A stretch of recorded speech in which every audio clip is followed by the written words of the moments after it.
सबको आज सुबह की इस आराधना सभा में सबका स्वागत है। You are all welcome. कितने लोग आज पहली बार आए हैं? अपने हाथों को ऊपर कर सकते हैं। आपका स्वागत है, आपका स्वागत है, आपका स्वागत है भाई, आपका स्वागत है। थोड़ा हाथ ऊपर कीजिए। आज काफ़ी सारे लोग। चलिए, all of you are welcome. जल्दी से हम लोग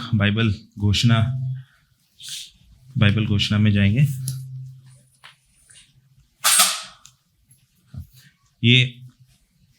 ये मेरा बाइबल है। ये प्रभु का प्रेरित वचन है। ये जीवित है, ये प्रबल है, ये चोखे धार से काटता है, ये गहराई तक छेदता है, ये मेरे भावनाओं को परखता है, ये मेरे विचारों को जांचता है।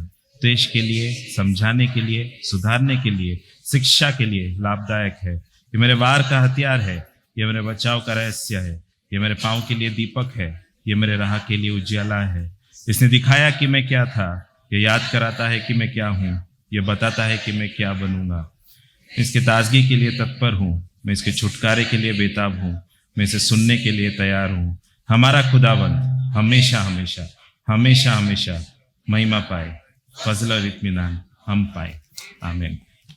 आइए एक छोटी सी प्रार्थना करके हम लोग परमेश्वर के वचन के गहराई में जाएंगे। पिता, हम धन्यवाद देते हैं प्रभु इस समय के लिए, आपकी उपस्थिति के लिए। पिता, आप इधर हमारे बीच में हो, पवित्र आत्मा, इसके लिए धन्यवाद देते हैं। पिता, हमारे दिल की आंखों को खोलना प्रभु, ताकि आपके प्रेम को, आपके प्रेम की गहराई को और चौड़ाई को और लंबाई को हम लोग समझ पाए। आज धन्यवाद देते हैं, यीशु के नाम से मांगते हैं, आमीन।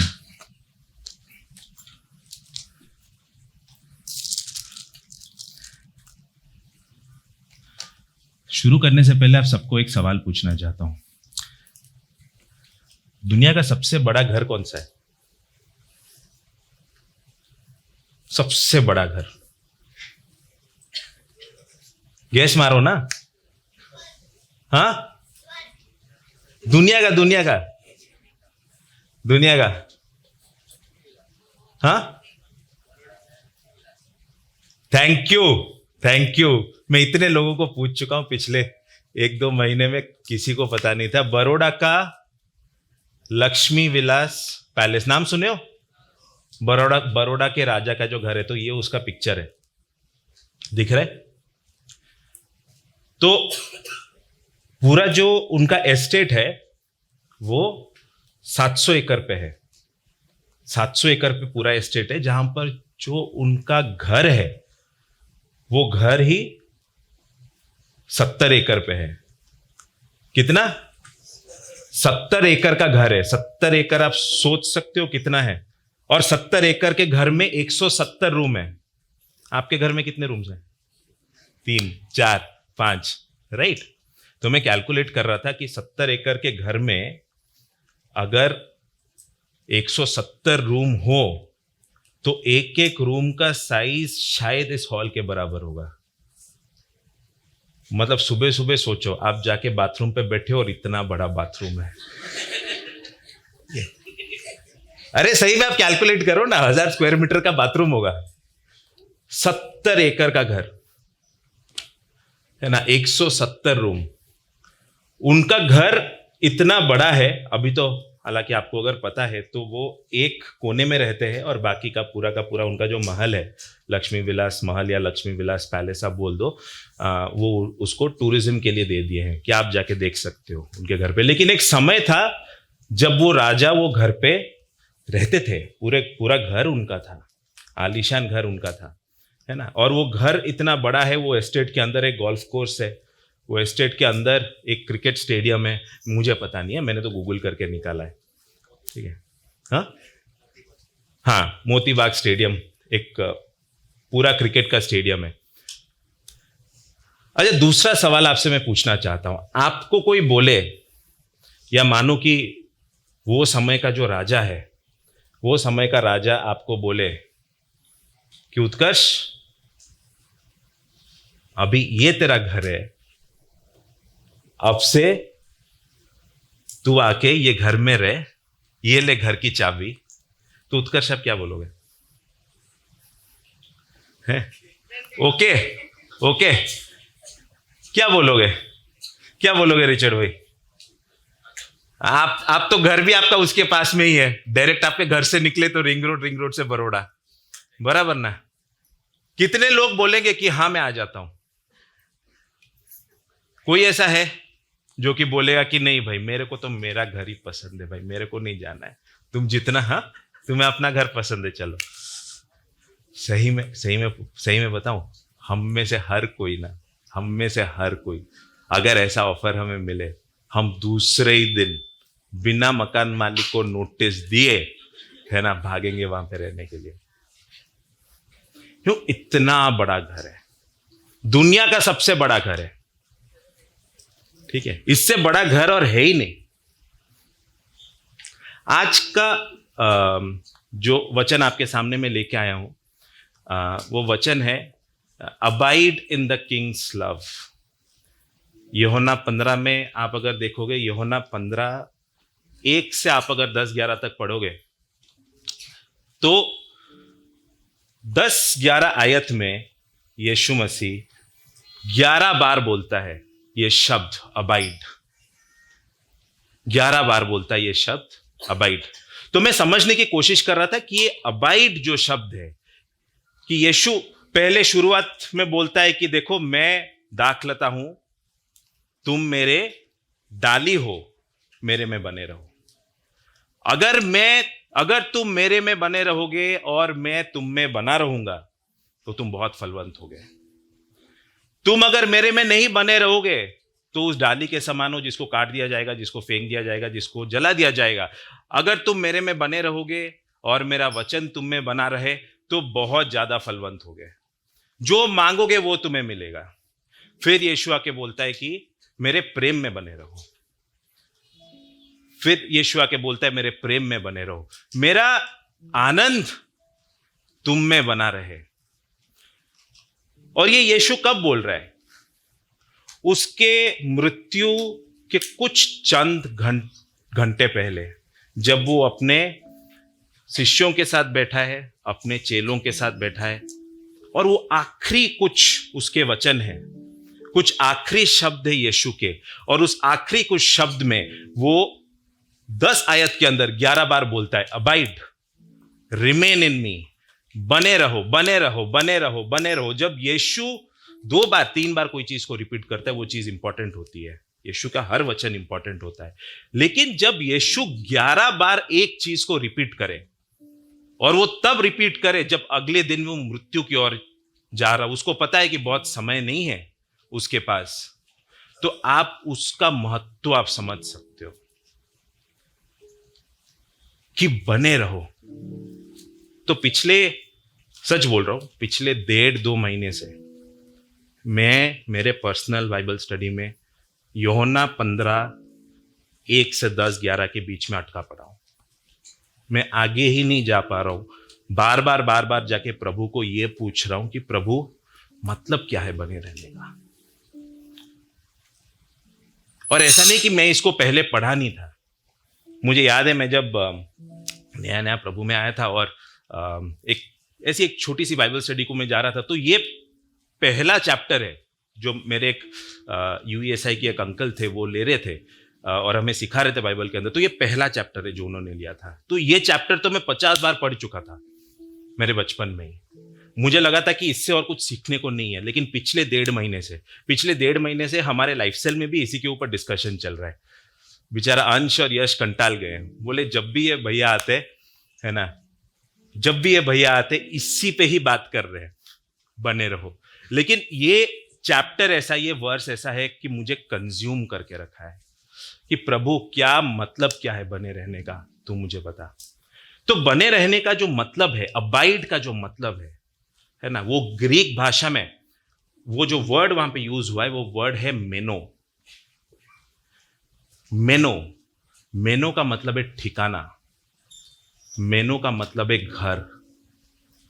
तो जब यीशु बोल रहा है कि तू मुझ में बना रहे, यीशु जब बोल रहा है तू मेरे प्रेम में बना रहे, वो ये बोलने की कोशिश कर रहा है कि तू मुझे अपना घर बना, तू मेरे प्रेम को अपना घर बना, तू मेरे प्रेम को अपना ठिकाना बना। मेरे प्रेम को अपना क्या बना, ठिकाना बना, मेरे प्रेम को अपना घर बनाए। और इसके लिए मैंने घर का फोटो से मैंने शुरू किया। लेकिन ये यीशु बोलने से पहले कि तू मेरे प्रेम को अपना घर बना, वो उसके पहले, आप अगर यूहन्ना 15:9 कोई पढ़ेगा, उसके पहले वो और एक वचन बोलता है। भूमि, कैन यू रीड 15:9? आप आज बाइबल खोल सकते हैं क्या? Just keep it open in John 15:9। जैसा पिता ने मुझसे प्रेम रखा, वैसा ही मैंने तुमसे प्रेम रखा, मेरे प्रेम में बने रहो। जैसा पिता ने मुझसे प्रेम रखा, वो इससे पहले बोले कि मेरे प्रेम में बने रहो, मेरे प्रेम को तू अपना घर बना। वो उस घर का साइज बताता है, वो उस घर का साइज बताता है कि पिता ने तुझसे, can you go over to the next slide, कि पिता ने तुझसे कितना प्रेम किया, मैंने तुझसे कितना प्रेम किया, उसकी गहराई और उसकी चौड़ाई और उसकी लंबाई वो बताता है। कि तुम ऐसा मत समझो कि त्रिएक परमेश्वर में जो प्रेम है वो बहुत लंबा और चौड़ा है, और जो प्रेम मैं तुमसे कर रहा हूं, तुम जो मेरे शिष्य हो, वो कुछ छोटू प्रेम है, वो उसका एक छोटा वर्जन है। वो जो त्रिएक परमेश्वर का जो प्रेम है, that love which is in the Trinity. आपको अगर त्रिएक परमेश्वर के बारे में और जानना है तो आप डिसाइपलशिप कोर्स ज्वाइन कीजिए, है ना। शीजू भाई और मुझसे बात कीजिए, आप डिसाइपलशिप कोर्स ज्वाइन कीजिए, है ना। बाइबल में आप अगर परमेश्वर को देखोगे, if you look at the person of Jesus in the Bible, है ना, हम एक त्रिएक परमेश्वर को देखते हैं, पिता, पुत्र, पवित्र आत्मा। वो तीन एक हैं, वो तीन एक हैं, है ना, लेकिन तीन अलग अलग व्यक्ति भी हैं। और बाइबल में हम देखते हैं कि तीनों के बीच में समय से पहले, सृष्टि से पहले, तीनों के बीच में एक बहुत ही घनिष्ठ प्रेम है। कि त्रिएक परमेश्वर के बीच में जो प्रेम है, वो प्रेम की परिभाषा है, उस प्रेम से बढ़कर कुछ हो ही नहीं सकता। इसके लिए मैंने लक्ष्मी विलास पैलेस का आपको घर दिखाया कि उस घर से बड़ा और कोई घर है ही नहीं दुनिया में। त्रिएक परमेश्वर के बीच में जो प्रेम है, कि पिता पुत्र को जितना प्रेम करता है, वो हम बाइबल में अलग अलग जगहों पे देखते हैं, मैं उसके अंदर जा नहीं रहा हूं, लेकिन पिता पुत्र को जितना प्रेम करता है, वो प्रेम की परिभाषा है, दैट डिफाइंस लव, कि उसे बढ़कर और कोई प्रेम हो ही नहीं सकता। और उसी प्रेम से यीशु बोल रहा है कि मैंने तुमको प्रेम किया है। तुम ये मत सोचो कि मैंने तुमसे जो प्रेम किया है वो 50/100 है, वो उससे कुछ कम है, नहीं, उसी प्रेम से मैंने तुमसे प्रेम किया है। तो सबसे पहले यीशु आके उस प्रेम की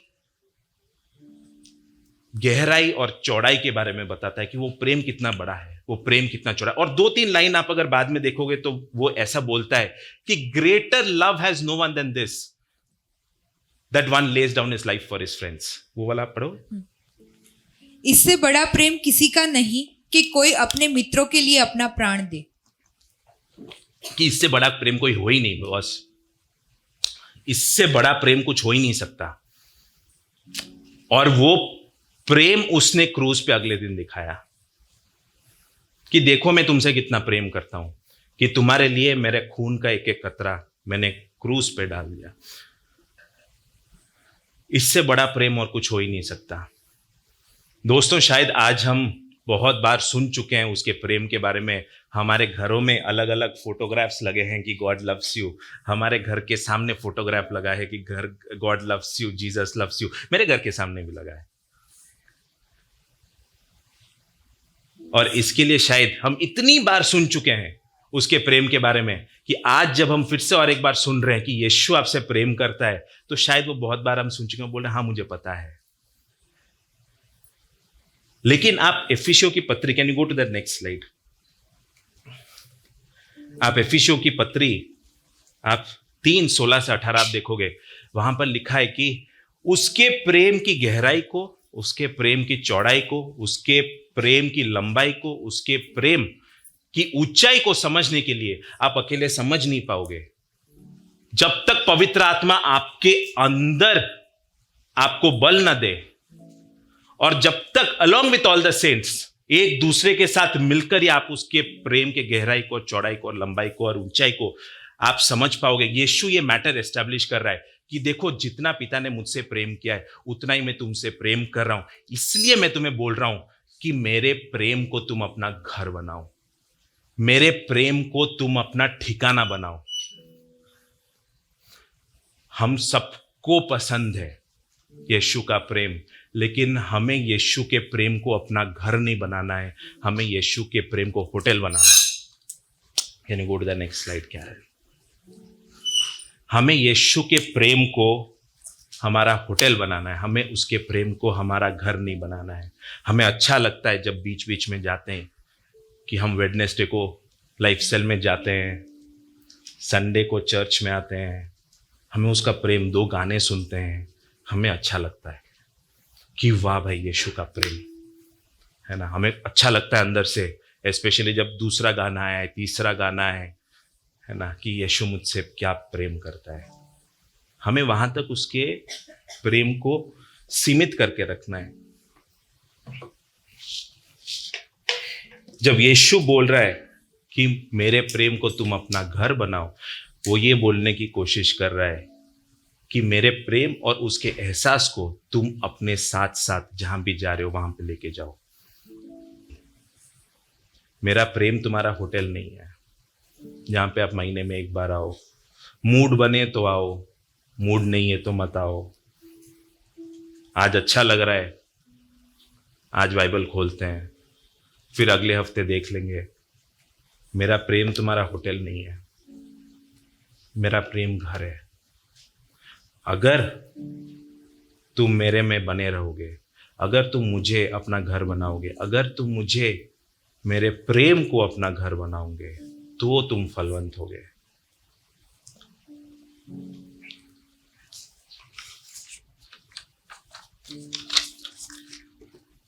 तो 5 बातें हम उसके प्रेम के बारे में आज देखेंगे। पहला मैंने बोला कि क्या मतलब है जब यीशु हमें आके बोलता है कि तुम मेरे प्रेम को अपना घर बनाओ, तो उसका मतलब क्या है। पहला पॉइंट हमने देखा कि यीशु बोल रहा है कि मेरा प्रेम होटल नहीं है, मेरे प्रेम में बने रहो, मेरे प्रेम में तुम निवास करो, मेरे प्रेम को तुम अपना ठिकाना बनाओ। दूसरा point, and if you can go to that next slide, दूसरा पॉइंट वो बोल रहा है कि अगर तुम मेरे प्रेम को अपना घर बनाओगे तो आपके लिए घर कैसा होता है, घर की परिभाषा आपके लिए क्या है, घर की परिभाषा आपके लिए क्या है। बताओ ना, कुछ अपने घर के बारे में बताओ ना शेरिल, रूडी आप बताओ, घर क्या है। घर है जहां पर आपके बगल में वो जो भाई है उसके साथ लड़ाई करके आप घर आते हो, है ना, जहां गिर जाते हो, जहां घर आते हो, घर ही आते हो ना, गिर के घर ही आते हो ना, गिर के घर ही आते हो ना। मैं 17-18 साल का था तो मेरी मम्मी का एक्टिवा मार लेता था मैं, ठीक है। तब 16-17 साल में यार कहाँ पे लाइसेंस वगैरह होता है, लाइसेंस लेकिन एक्टिवा लेके मैं निकल जाता था। तो एक दिन ऐसा हुआ कि मेरी पड़ोस में एक मोहतरमा है, वो मोहतरमा ने मेरे को बोला कि यार सुमित तुम मेरे को लिफ्ट देगा, है ना। और ऐसे ऐसे सवाल जब आते हैं ना तो थोड़ा सा आपको लगता है कि हाँ बोलूं या ना बोलूं। फिर बाइबल का वचन याद आता है कि जो तुझे बोले 1 मील जाने के लिए, है, ठीक है। तो मैंने बोला कि हाँ मैं लिफ्ट दूंगा। अभी उस दिन पता नहीं कैसा हुआ, मैं नॉर्मली जो बाइक जो है ना एक्टिवा था, मैं 40-50 के स्पीड में चलाता हूँ, लेकिन उस दिन मेरे को पता ही नहीं कैसा हुआ, गाड़ी 80-90 से नीचे गया ही नहीं, है ना। तो क्या होना क्या था, है ना, 80-90 की स्पीड में तुम एक्टिवा चलाओ तो यार भयंकर स्किड मारा रास्ते में। अच्छा, कुछ एग्जाम्पल्स जो है ना, जो यहाँ पर मैं आपको बताऊंगा, वो इसके लिए नहीं है कि आप वो करो, इसके लिए है कि ये सारी चीजें नहीं करनी है, ठीक है। तो यार भयंकर स्किड मारा गाड़ी, और मुझे चोट लगी, और मेरे पीछे वो जो मेरी दोस्त बैठी थी, वो जो मेरी पड़ोसन बैठी थी, उसको तो और भी ज्यादा चोट लगी। अच्छा, प्रॉब्लम क्या हुआ कि उसकी मम्मी जहां पर काम करती थी, मेरी मम्मी वहीं पे काम करती थी। दोनों कलीग्स हैं, है ना, अभी तो रिटायर कर चुके हैं, लेकिन दोनों कलीग्स थे। तो मुझे इतना ज्यादा डर लगा कि यार अभी मैं जाऊं तो जाऊं कहां पे यार, है ना। आज तो बराबर से धुलाई होने वाली है घर पे, है ना। एक तो यार इसको इतनी ज्यादा चोट लगी, इसको घर लेके जाऊंगा, 4 पड़ोसी देखेंगे, है ना, मम्मी को तो पता चलेगा ही चलेगा, है ना। उसकी मम्मी ना बोले तो पड़ोस के लोग तो बोल ही देंगे, बराबर। डर डर के, है ना, मैं सबसे पहले जाके उसको छोड़ा घर पे। सही में बोल रहा हूँ, उसके बाद ना मेरे गाड़ी के पीछे बस अभी गली बैठी है, और किसी को नहीं बैठा है।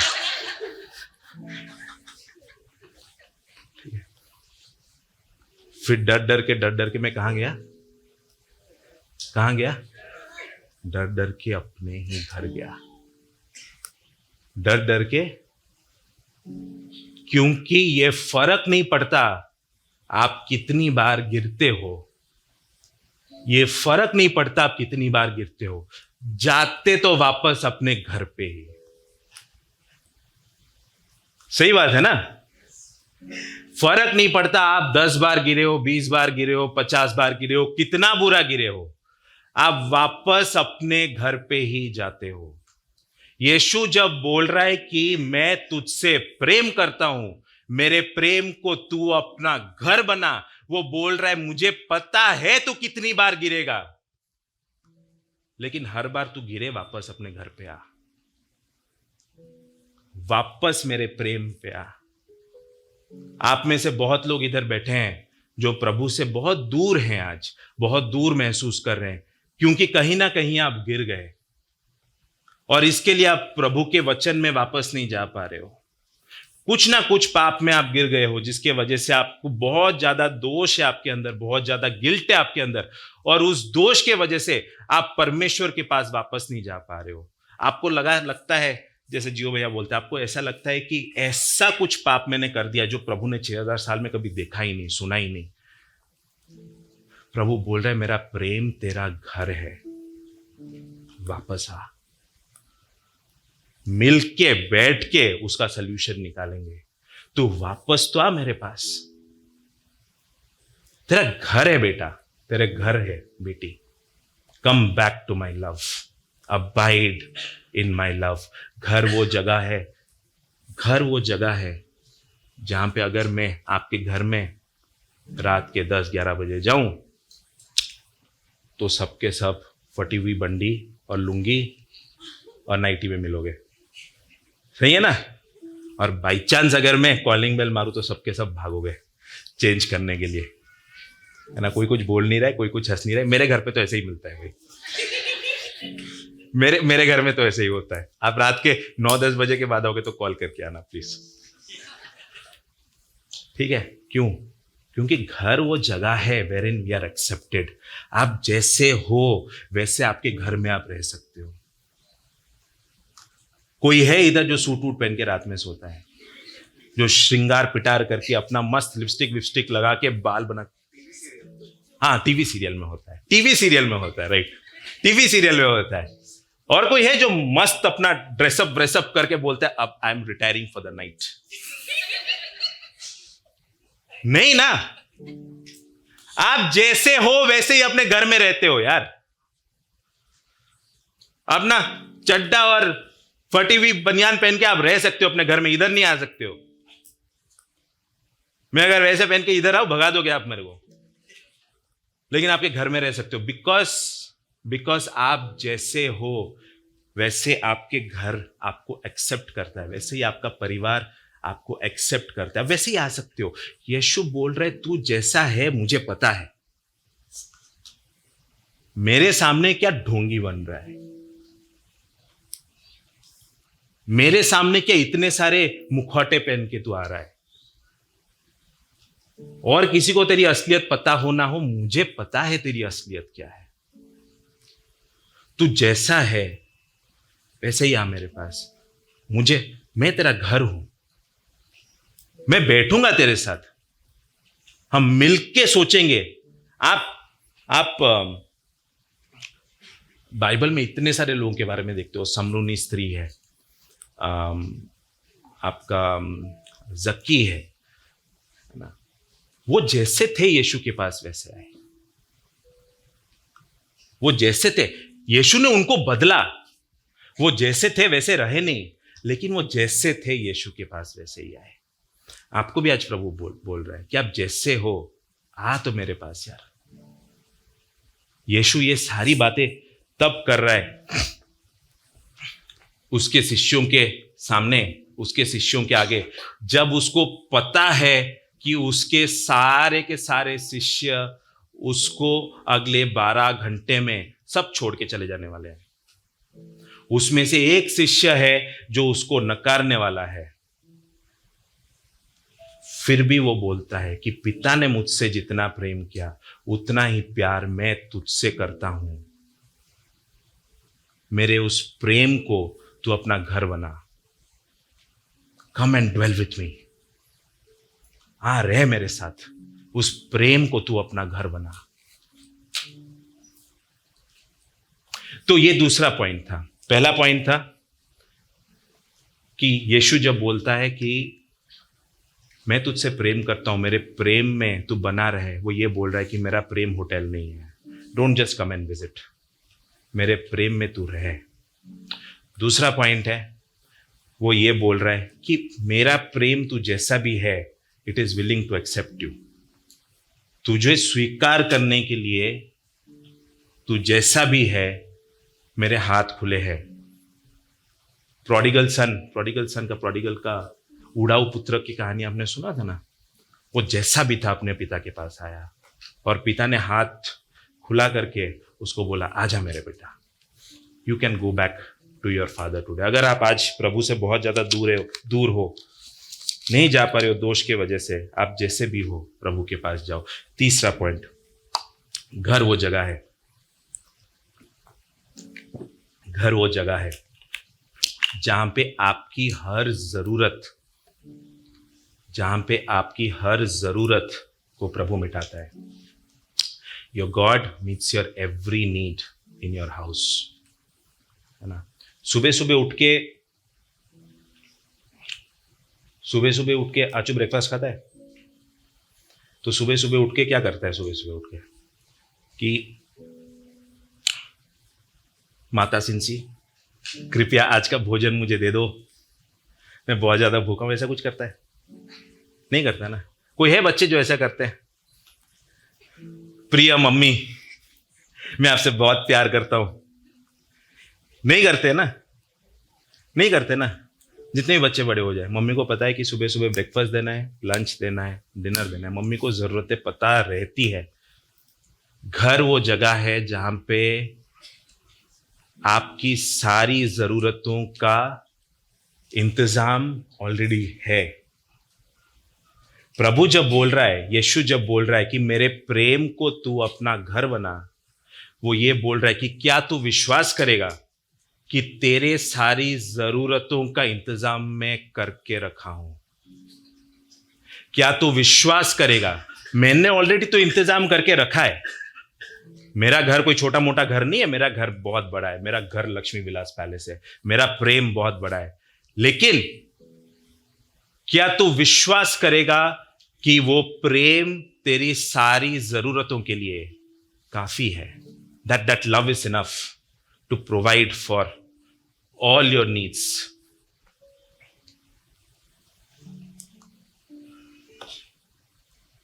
बेटा अगर घर पे हफ्ते में एक बार आए ना, अगर बेटा घर पे हफ्ते में एक बार आए, तो पता ये क्या दिखाता है? कि बेटा उसकी जरूरतों का इंतजाम और कहीं करके रखा है। आप भी अगर प्रभु के पास, प्रभु को होटल बना के ऐसे ही आ रहे हो प्रभु के पास, तो वो प्रभु को आप सिग्नल दे रहे हो कि प्रभु मेरी जरूरतों का तो हिसाब किताब मैंने करके रखा है भाई, मैंने कुछ अरेंजमेंट करके रखा है। प्रभु बोल रहा है I will meet all your needs according to the riches of my glory. कहां पर है वो verse? Can you find that? Philippians 4:19 कि मैं तुम्हारी सारी जरूरतें, कैन यू रीड दैट? मेरा परमेश्वर भी अपने उस धन के अनुसार जो महिमा सहित मसीह यीशु में है तुम्हारी हर एक घटी को पूरा करेगा। तुम्हारी कुछ घटी को पूरा करेगा। हर एक। हाँ, क्या क्या लिखा है? प्लीज आप लोग पढ़िए ना, फिलिपियंस 4:19 एक बार खोलिए। I want you to read that. तुम्हारी हर घटी को पूरा करेगा, तुम्हारी कुछ घटी को पूरा नहीं करेगा।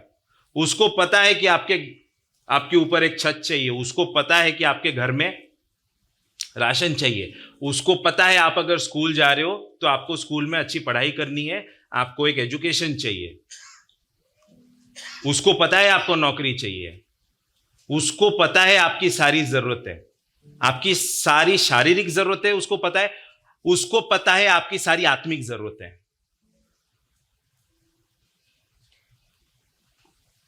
वो बोल रहा है कि मैं तुम्हारी सारी घटी को, तेरी सारी शारीरिक घटी को, तेरी सारी आत्मिक घटी को मेरे महिमा के धन के अनुसार, मेरे महिमा के धन के अनुसार, कि मेरा जो घर है ना, मेरा जो प्रेम है वो इतना बड़ा है, मैं वो महिमा के धन के अनुसार तेरे सारे घटियों को पूरा करूंगा।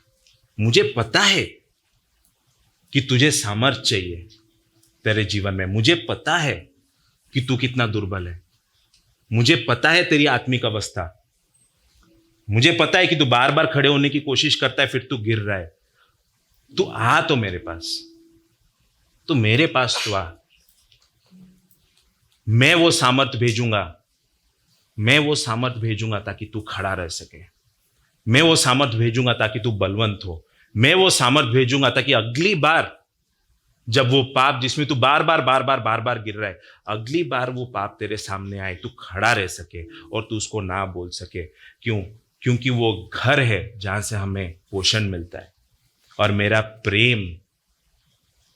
प्रेम को तू अपना घर बना, मैं तेरी सारी घटी को पूरा करूंगा, मैं तेरी सारी जरूरतों को पूरा करूंगा। तो ये तीसरा पॉइंट है, घर वो जगह है जहां पर हमारी सारी जरूरतों को प्रभु पूरा करता है। और वो हमें बोल रहा है कि मेरे प्रेम को तू अपना घर बना, मेरे प्रेम को तू अपना ठिकाना बना। Abide in me, abide in my love, मेरे प्रेम में तू बना रहे। मैं तेरी सारी जरूरतों के लिए तू मेरे पे निर्भर हो सकता है।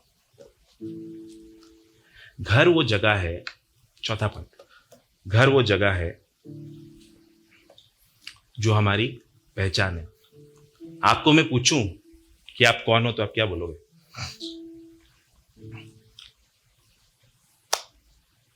अरे क्या हुआ, इतना ज्यादा सीरियस हो गया? आपको मैं पूछूं आप कौन हो तो आप क्या बोलोगे? आप बोलोगे मेरा नाम निखिल है ना, मैं फलाने जगह पे काम करता हूं और ये मेरा घराना है, ये मेरा ठिकाना है, मैं इस जगह पे रहता हूं, मैं राजस्थान से आया हूं, मैं जयपुर से आया हूं, मैं भुवनेश्वर से आया हूं। ठीक है, आप जहां पे रहते हो, आपका घर, आपका ठिकाना, आपका घराना is an essential part of your identity. आपकी पहचान का एक अभिन्न अंग है। यीशु जब बोल रहा है कि तू मेरे प्रेम में बना रहे, तू मेरे प्रेम को अपना घर बना, वो ये भी बोल रहा है कि तू इस प्रेम को अपनी पहचान बना, कि पिता ने मुझसे जितना प्रेम किया है उतना ही प्रेम मैंने तुझसे किया है। तू उस प्रेम को अपनी पहचान बना। मेरा स्कूल में मैं 10th स्टैंडर्ड में था, 10 नहीं 5th स्टैंडर्ड में था। 90 मैं 5th स्टैंडर्ड में था, शायद 98 99 में 5th स्टैंडर्ड में था। तो एक भाई हमारे स्कूल में पढ़ने आया, उसके ऑस्ट्रेलिया से आया। तो उसके पापा जो हैं वो बहुत बड़े कार्डियक सर्जन थे, हार्ट का ऑपरेशन करते थे और बहुत ज़्यादा नाम था उनका। तो ये जो मेरा दोस्त है ना, हमेशा उसका कॉलर ऊंचा करके चलता था, चौड़ में रहता था। तेरे को पता है मेरे पापा कौन है? तो उस समय आप देखोगे ना, एवरेज सैलरी घर में यार 4-5 हजार में घर चल जाता था, और उस समय लोगों की सैलरी उतना ही हुआ करता था, है ना। 5 हजार में मस्त घर चलता था। ये भाई ऐसा कॉलर चौड़ा करके बोले, do know my father salary? My father earns 50,000 rupees. कि मेरे पापा जो है ना 50,000 रुपए कमाते हैं।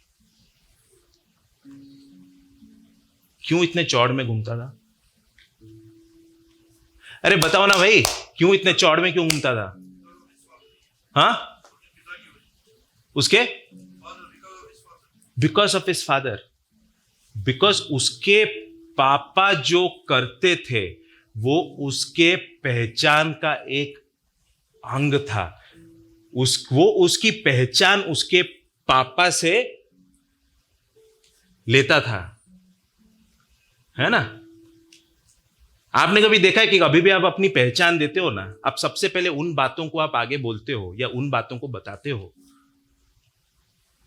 जिसके बारे में आपको थोड़ा अच्छा लगता हो, है ना, जिसके बारे में आपको थोड़ा, आपके जीवन की सबसे श्रेष्ठ बात, आपका सबसे बड़ा अचीवमेंट, जो आपके जीवन में शायद सबसे बड़ा है, आप वही चीज को आगे रखोगे।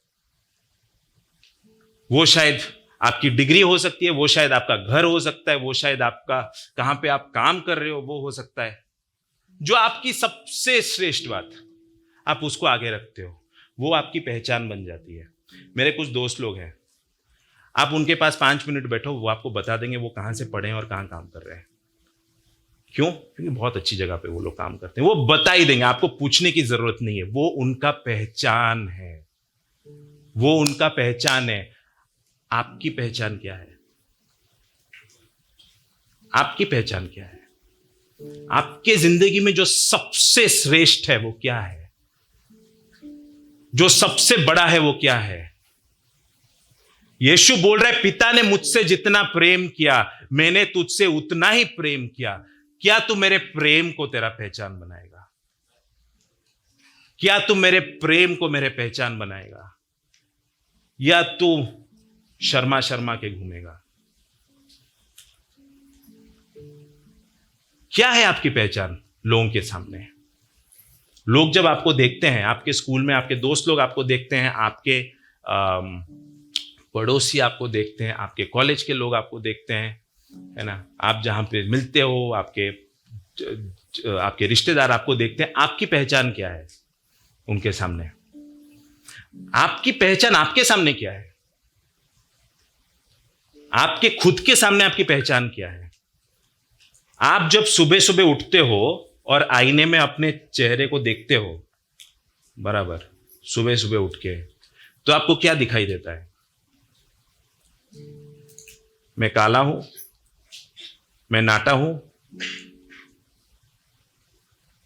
मैं दिखने में इतना अच्छा नहीं हूं, मैं पढ़ाई में इतना अच्छा नहीं हूं, कामयाब नहीं हूं। क्या दिखता है आपको आपके पहचान में? दूसरों का तो छोड़ दो, दूसरों का तो बाद में आएंगे। आपके खुद के आंखों के सामने आपकी पहचान क्या है? What is your identity in front of your own eyes? वो सारी गलतियां, आपके सारे पाप दिखते होंगे मिरर के सामने, आपके सारे नाकामियां, आपके सारे फेलियर्स आपको दिखते होंगे वो मिरर के सामने। यीशु जब बोल रहा है कि मेरे प्रेम को तू अपना घर बना, मेरे प्रेम को तू अपना ठिकाना बना, वो ये बोल रहा है कि तू अपने आप को मेरी आंखों से देखना शुरू कर दे। वो तेरी पहचान आज से है, वो तेरी पहचान आपसे है। आप जिस दिन यीशु में आए, आपने जिस दिन अपना पूरा जीवन यीशु को समर्पण कर दिया, उस दिन यीशु आपको एक खिताब देता है। उस दिन यीशु आपको बोलता है अब वो पुराना जो है वो पुराना मर गया, अब तू एक नई सृष्टि है, अब तू एक नई सृष्टि है। तू कीमती है मेरे नजरों में, तू कीमती है मेरी नजरों में। इसके लिए पिता ने मुझसे जितना प्रेम किया, मैं तुझसे उतना प्रेम करता हूं। Can you make that your identity?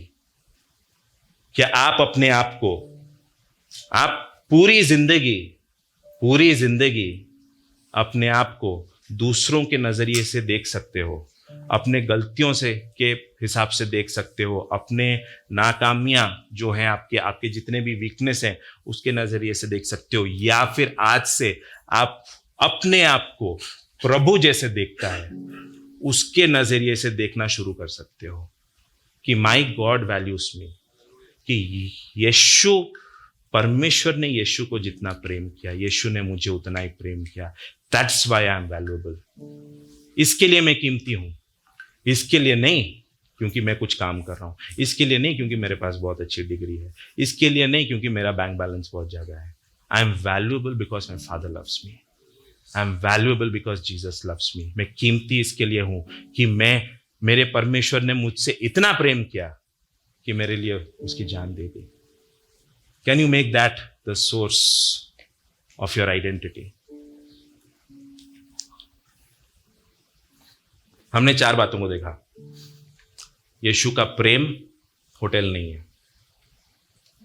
यीशु का प्रेम आप जैसे भी हो, आपको स्वीकार करने के लिए तैयार है। यीशु का प्रेम आपकी सारी जरूरतों को, आपकी सारी घटियों को मिटा सकता है। यीशु जब बोलता है कि मेरे प्रेम में तुम बने रहो, वो ये बोल रहा है कि मेरे प्रेम को तुम अपनी पहचान बनाओ। 5वां और आखिरी, और मैं, यीशु जब बोल रहा है कि मेरे प्रेम में तुम बने रहो, मेरे प्रेम को तुम अपना घर बनाओ, वो ये बोल रहा है कि तुम्हारी सुरक्षा के लिए जिम्मेदार मैं हूं, कि मेरा प्रेम तुम्हें सुरक्षित रखेगा। अबाइड, घर वो जगह है जहां पे आप सुरक्षा के लिए भाग के आते हो। सही बोल रहा हूं ना? घर वो जगह है जहां पे पड़ोसी के बेटे के साथ अगर झगड़ा हो गया तो भाग भाग के रूडिया मम्मी के पास आते हो, घर पे, है ना? घर वो जगह है जहां पे आप भाग भाग के सुरक्षा के लिए जाते हो। मैं 1999 में उड़ीसा में एक सुपर साइक्लोन आया था, ठीक है? तो उतने स्पीड का साइक्लोन इंडिया में और कहीं आया नहीं है। और तब मैं और मेरा भाई बहुत छोटा था, और मेरी मम्मी, मेरे पापा तब और एक जगह पे काम करते थे। तो 2 दिन हम लोग भुवनेश्वर में थे और साइक्लोन आया, साइक्लोन का लैंडफॉल हुआ। और मुझे पता नहीं कितने लोगों ने साइक्लोन देखा है, कभी भी तूफान देखा है ना? तो स्पीड जो था वो साइक्लोन का, वो 280-300 किलोमीटर्स पर आवर तक का था। इधर जो साइक्लोन आया था आपके सौराष्ट्र में, that was I think around 150 kilometres per hour. तो उस दिन मुझे पता है, मैं छोटा सा अगेन 4th स्टैंडर्ड में था शायद, और रात को मैंने अपना दरवाजा खोला और जो दृश्य मैंने देखा ना, आज तक मैं उसको देख के मेरी रूह कांप उठती है। जो आवाजें थी, है ना, बारिश नीचे नहीं गिर रही थी, बारिश ऐसे जा रही थी हॉरिजॉन्टल, है ना। उस दिन तूफान खत्म हुआ, हम लोग सब बाहर निकले। 1 महीना 1.5 महीना तक इलेक्ट्रिसिटी नहीं था, है ना। सारे इलेक्ट्रिक के खंभे ऐसे ऐसे झुक गए थे, सारे पेड़ टूट गए थे।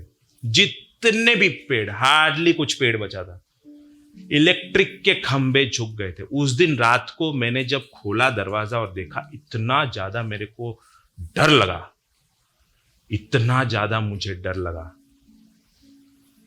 लेकिन उस तूफान के बीच में हम लोग हमारे घर में महफूज थे। हम पूरी रात उस दिन प्रार्थना किया हमने कि प्रभु बचा लेना। लेकिन हमारा घर था और घर के अंदर हम लोग सुरक्षित थे।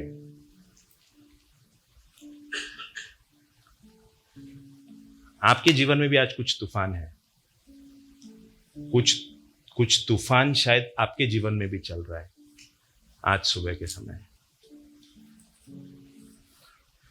शायद कुछ तूफान आपके शादी में है, शायद कुछ तूफान आपके शरीर में है, कुछ लड़ाइयां आप शरीर में लड़ रहे हो, कुछ तूफान आपके स्कूल में है, आपके काम के क्षेत्र में है, कुछ तूफान आपके परिवार में है। आप सब लोगों के जीवन में कुछ ना कुछ तूफान तो है। और शायद आपने काफी बार सवाल भी पूछा होगा कि प्रभु ये तूफान कब बंद होगा? प्रभु तू कुछ करता क्यों नहीं है? तू कुछ करता क्यों नहीं है? तू बोलता तो है कि तू मुझे सुरक्षा देगा, तू बोलता तो है कि तेरा प्रेम मेरा घर है, वो घर में मुझे सुरक्षा मिलेगा, लेकिन प्रभु ये तूफान कम नहीं हो रहा, ये तूफान थम नहीं रहा है। मैं लड़ लड़ के थक गया हूं, मैं लड़ लड़ के थक गई हूं, मेरे शरीर के खिलाफ मैं लड़ लड़ के थक गया हूं, मेरे रिश्तेदारों के साथ में लड़ लड़ के थक गया हूं, मेरे परिस्थितियों के साथ में लड़ लड़ के थक गया हूं। प्रभु ये कब बंद होगा? प्रभु तो कुछ करता क्यों नहीं है? एक दिन सुबह मेरी नींद बहुत जल्दी खुल गई, शायद 1-1.5 साल हो गया है, और ये बात मैंने काफी लोगों को बताया भी है। तो सुबह मेरी नींद खुल जाती है, तो सुबह नींद खुलती है तो क्या करते हो? हाँ, सुबह नींद खुलती है यार, बुरी आदत आपकी जैसी है, मेरी भी है। मैं सबसे पहले मोबाइल उठाया, देखा कि यार ऐसा तो कुछ इंपॉर्टेंट नहीं आया जो मैं मिस कर रहा हूं। तो सुबह 4:30 बजे यूट्यूब में मेरे सामने एक लंबा चौड़ा वीडियो आता है चोजन मूवी का। ठीक है, चोजन मूवी में वो एक एपिसोड है जहां पे लाजरस मर गया है, लाजरस मर गया है ना, और यीशु 5 दिन के बाद, 4 दिन या हाँ 4 दिन के बाद आके वो गांव में पहुंचता है, और मार्था गुस्सा है, मरियम गुस्सा है। आपने देखा है चोजन? देखा है ना? वो वाला एपिसोड आप देखना, बहुत ही भावुक एपिसोड है। मार्था गुस्सा है, मरियम गुस्सा है, और दोनों को समझ में नहीं आ रहा है कि यीशु ने ऐसा कैसे किया। कि यीशु को उन्होंने बोला था कि लाजरस बीमार है, ये तू जल्दी आ। यीशु 2 दिन तक वो जहां पे था वहीं पे रुका रहा, 2 दिन तक वो जहां पे था वो वहीं पे रुका रहा। वो तीसरे दिन निकलता है, चौथे दिन तक पहुंचते पहुंचते लाजरस मर गया होता है। और मार्था बहुत ज्यादा है ना, आके बोलती है कि प्रभु तू अगर आ सकता था, तू अगर पहले आ सकता था, तो क्यों पहले नहीं आया? ऐसे ही सवाल शायद हमारे जीवन में हम काफी बार अपने आप को बोलते हैं कि प्रभु क्यों नहीं? प्रभु तो कहां पे है? तू दिख क्यों नहीं रहा है? तू तूफान तो लाया, लेकिन तूफान के बीच में तू कहां पे है? मैं चाहता हूं हम लोग एक वर्स पढ़ के हम लोग खत्म करेंगे। यूहन्ना, और मैं चाहता हूं आपके पास बाइबल है तो आप खुलिए जॉन 11:6।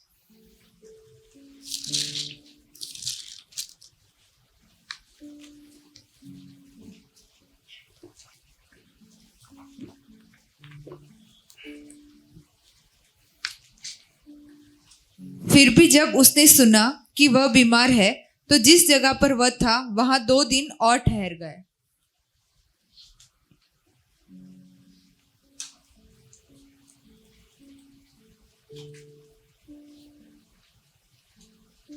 5 से पढ़ो। अच्छा ठीक है ठीक है।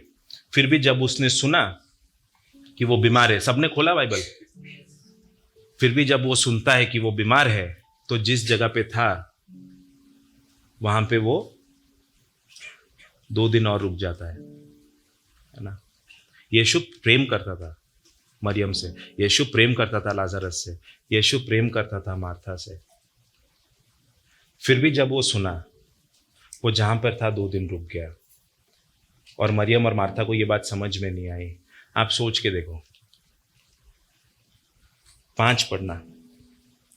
यीशु मार्था और उसकी बहन और लाजर से प्रेम रखता था। 6 पढ़ो। फिर भी जब उसने सुना कि वह बीमार है तो जिस स्थान पर वह था वहां 2 दिन और ठहर गया। यीशु मरियम और मार्था से प्रेम रखता था, लाजरस से प्रेम रखता था। इंग्लिश बाइबल में फिर भी नहीं लिखा है, इंग्लिश बाइबल में लिखा है सो। मेरे एनकेजी में लिखा है सो। देयरफॉर यीशु मरियम और मार्था और लाजरस से प्रेम रखता था। इसके लिए that is what the English Bible says, that is what the NKJV says. इसके लिए जब उसको पता चला कि मरियम और मार्था दुखी हैं, उन्होंने संदेशा भेजा है और लाजरस बीमार है, वो जहां पे था वो 2 दिन वो रुक गया। आप सोच के देखिए, this is one of the most powerful things I have read in the Bible,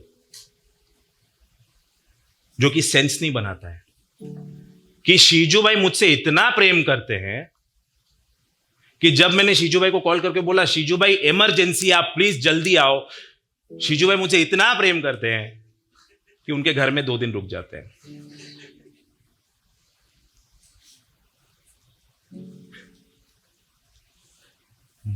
Maryam और मार्था और लाजरस से यीशु प्रेम करता था। 2 दिन वो रुका, उसके बीच में एक वर्ड है एंड दैट इज सो।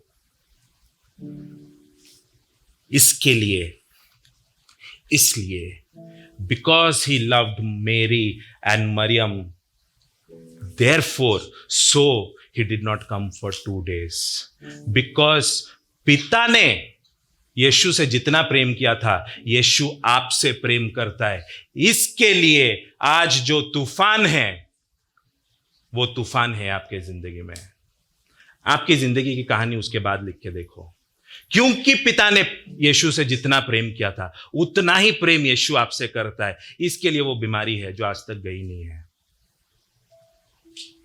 इसके लिए शायद आपकी शादी नहीं हुई है, इसके लिए बच्चे नहीं हैं, इसके लिए जो तूफान आपके जिंदगी में है, क्योंकि पिता आपसे प्रेम करता है, क्योंकि यीशु आपसे प्रेम करता है, क्योंकि पिता ने मुझसे जितना प्रेम किया मैंने तुमसे उतना ही प्रेम किया। इसके लिए कुछ कुछ तूफान मैं छोड़ के जा रहा हूं तुम्हारी जिंदगी में। मेरे समय में वो तूफान थमेंगे, मेरी समय में वो तूफान बंद होगा, लेकिन तब तक तुम मेरे इस प्रेम को मेरा घर बनाओ।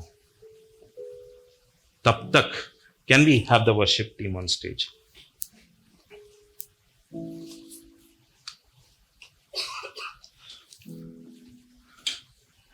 जब भी तूफान आती है ना, जब भी तूफान आता है तो जो गैर मसीह है, आप कोई भी गैर मसीह को पूछ लो कि ये तूफान क्यों है तेरी जिंदगी में, वो आपको ये बोलेगा कि यार वो संप्रभु है, ही इज सॉवरेन, इसके लिए ये तूफान आया है। उसके आगे किसकी चलती है? आपको अगर याद हो 3 महीने पहले मैंने परमेश्वर के संप्रभुता के बारे में आपको बताया था कि वो संप्रभु है, सारी चीजें उसके कंट्रोल में है। लेकिन उसकी संप्रभुता सिर्फ मसीही लोग नहीं मानते हैं, उसकी संप्रभुता दुनिया का हर कोई मानता है। आप किसी को भी पूछ लो, अगर वो नास्तिक नहीं होगा आपको बोलेगा उसके सामने किसकी चलती है? वो संप्रभु है, ही सॉवरेन। वो मसीही है जो तूफान के बीच में बोल सकता है क्योंकि मेरा पिता मुझसे प्रेम करता है, क्योंकि मेरा यीशु मुझसे प्रेम करता है, इसके लिए आज मेरे जीवन में ये तूफान है, क्योंकि उसने मुझे चुन लिया है और क्योंकि उसने वो ठान लिया है कि मुझे परिपूर्णता की ओर लेके जाएगा, उसके बीच में ये तूफान है, कोई प्रॉब्लम नहीं, मैं उसके प्रेम में बना रहूंगा, मैं उसके प्रेम में बना रहूंगा, उसके प्रेम को मैं मेरा गढ़ बनाऊंगा, उसके प्रेम को मैं मेरा सुरक्षा का ढाल बनाऊंगा, उसके प्रेम को I'll make his love my fortress during this time। क्योंकि ये तूफान थम जाएगी, ये तूफान थम जाएगी, लेकिन वो तूफान जो है आपकी जिंदगी में, वो आपको कुछ सिखा के जाएगा, वो आपको कुछ बना के जाएगा। प्रभु मरियम और मार्था और लाजरस से प्रेम करता था, इसके लिए वो 2 दिन बाद गया, क्योंकि वो चाहता था कि लाजरस के द्वारा उसकी महिमा दुनिया के सामने प्रकट हो। उसको पता था कि चौथे दिन वो क्या करने वाला है, इसके लिए वो 2 दिन लेट करके गया। आपके जिंदगी में भी अगर आज तूफान है तो वो इसके लिए है क्योंकि वो चाहता है कि वो तूफान के बीच में आप महिमा के पात्र बने, कि आपके द्वारा वो उसकी महिमा दुनिया के सामने दिखा सके। जैसे आज शीजू भाई ने बोला कि वो उसकी महिमा को प्रधानताओं के सामने, वो उसकी महिमा को शैतान के सामने, वो उसकी महिमा को दुनिया के सामने दिखाना चाहता है। किसके द्वारा? आपके द्वारा। ये जो तूफान है आपके जिंदगी में, उस तूफान के बीच में वो बोल रहा है कि मेरे प्रेम में बना रहे, मेरे प्रेम को तू अपना घर बना, मेरे प्रेम को तू अपना ठिकाना बना, मेरे प्रेम को तू अपने सुरक्षा का ढाल बना, मेरे प्रेम को तू अपना घर बना। मेरा प्रेम तेरा होटल नहीं है, मेरा प्रेम तेरा घर है, बना रहे उस प्रेम में। मेरा प्रेम तेरी सारी जरूरतों को जानता है, वो मैं मेरी महिमा के धन के अनुसार तेरी सारी जरूरतें पूरा करूंगा। विश्वास करेगा कि तेरी सारी जरूरतों को मैं पूरा करूंगा। मेरी प्रेम को तू अपना पहचान बना। Make my love your identity, क्योंकि उससे ज्यादा और कोई तेरे को प्रेम करने वाला नहीं है। Make my love your identity, मेरे प्रेम को तू अपने सुरक्षा का गढ़ बना, मेरे प्रेम को तू अपना घर बना। कम आप लोग जहां भी हो अपने जगहों पे खड़े हो जाते हैं।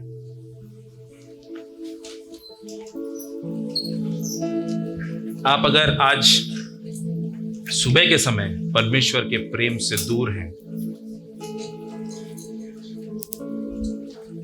आज सुबह के समय अगर आप परमेश्वर की उपस्थिति को, उसके प्रेम को आप महसूस नहीं कर पा रहे हैं, आप कोशिश तो कर रहे हैं,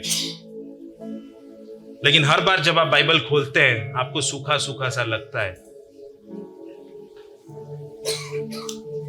आप डाउट कर रहे हैं कि क्या प्रभु मेरे लिए है, क्या प्रभु सही में मुझसे प्रेम करता है। प्रभु आज सुबह के समय आपको बुला रहा है। शायद आपके पापों के वजह से आप परमेश्वर से बहुत दूर चले गए हो, आपके गलतियों के वजह से आप उससे बहुत दूर चले गए हो। प्रभु आज सुबह के समय आपको बुला रहा है और बोल रहा है, मेरे बेटे, मेरे बेटी, पिता ने मुझसे जितना प्रेम किया उतना ही प्रेम मैंने तुझसे किया है। वापस लौट के आ, मेरे प्रेम में तू बना रहे, मेरे प्रेम को तू अपनी पहचान बना। वो बाहें फैला के आज आपका इंतजार कर रहा है। लौट के आ, मेरे घर में तू रहे, मेरे घराने का तू बन जा।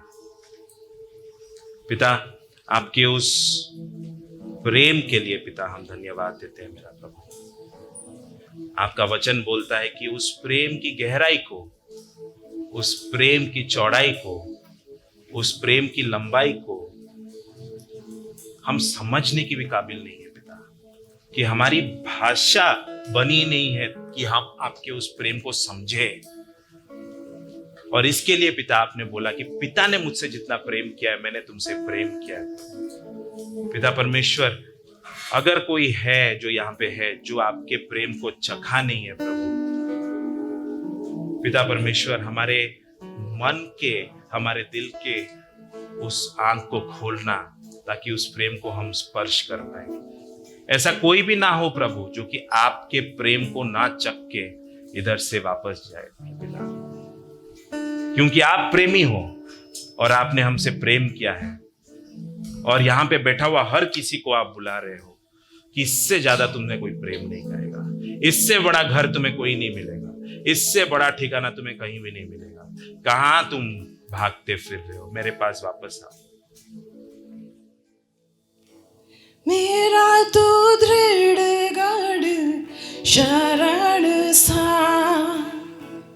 मेरा तो आसरा मेरी चट्टान, मेरा तो दृढ़ गढ़ शरण सा, मेरा तो आसरा मेरी चट्टान। आदर के योग्य है तू, स्तुति के योग्य है तू, तेरी महिमा मैं करूं। आदर के योग्य है तू, स्तुति के योग्य है तू, तेरी महिमा मैं करूं। पवित्र परमेश्वर तेरी आराधना करूं, सामर्थी परमेश्वर तेरी वंदना करूं। पवित्र परमेश्वर तेरी आराधना करूं, सामर्थी परमेश्वर तेरी वंदना करूं।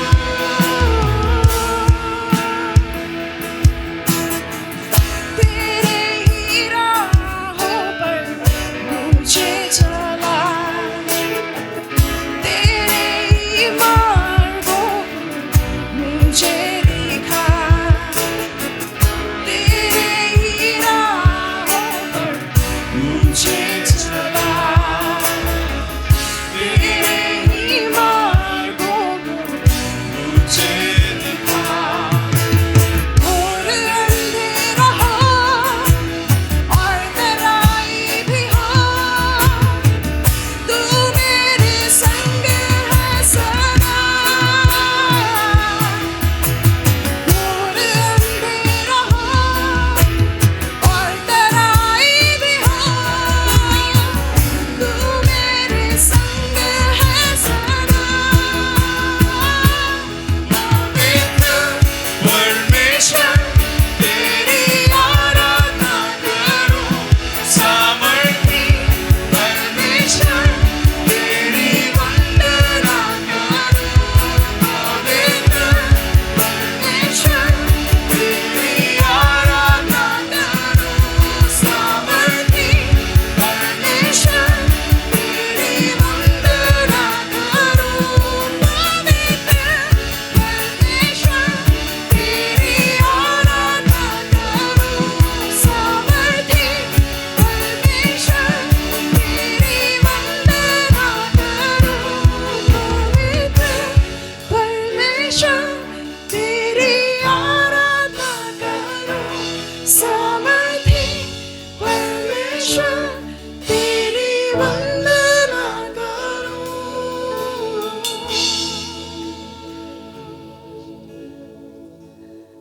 तेरा धन्यवाद परमेश्वर, उस असीम प्रेम के लिए जो हमारा ठिकाना है, हमारा आसरा है। और चाहे हम कितनी बार भी गिरें, कितनी बार भी अपने चिंदियों मर आ जाए परमेश्वर, पर हम जानते हैं कि तेरा घर, तेरी बाहें हमारे लिए हमेशा खुली है परमेश्वर। होने दे कि उस पुत्र के समान अपने आप को हम ये समझा पाए कि मेरा पिता मुझे कुछ नहीं तो अपने घर में जगह दे देगा, और फिर तेरे पास आकर ये जान पाए कि तू अपना सब कुछ हमें फिर से दे देगा। धन्यवाद तेरे वचन के लिए, धन्यवाद परमेश्वर तेरे प्रेम के लिए, जो हम आने वाले दिनों में परमेश्वर उसकी गहराई को, उसकी ऊंचाई को हम नाप पाए परमेश्वर, हम समझ पाए परमेश्वर, उसमें हम उतर पाए परमेश्वर, उसमें अपने आप को दृढ़ पाए परमेश्वर। तू जैसा हमें देखता है वैसा हम खुद को देख पाए परमेश्वर। होने दे प्रभु। धन्यवाद इस तेरी उपस्थिति के लिए, सभी बातों पर तेरी हुजूरी के लिए प्रभु धन्यवाद। इस विनती को यीशु मसीह के नाम से मांगते हैं।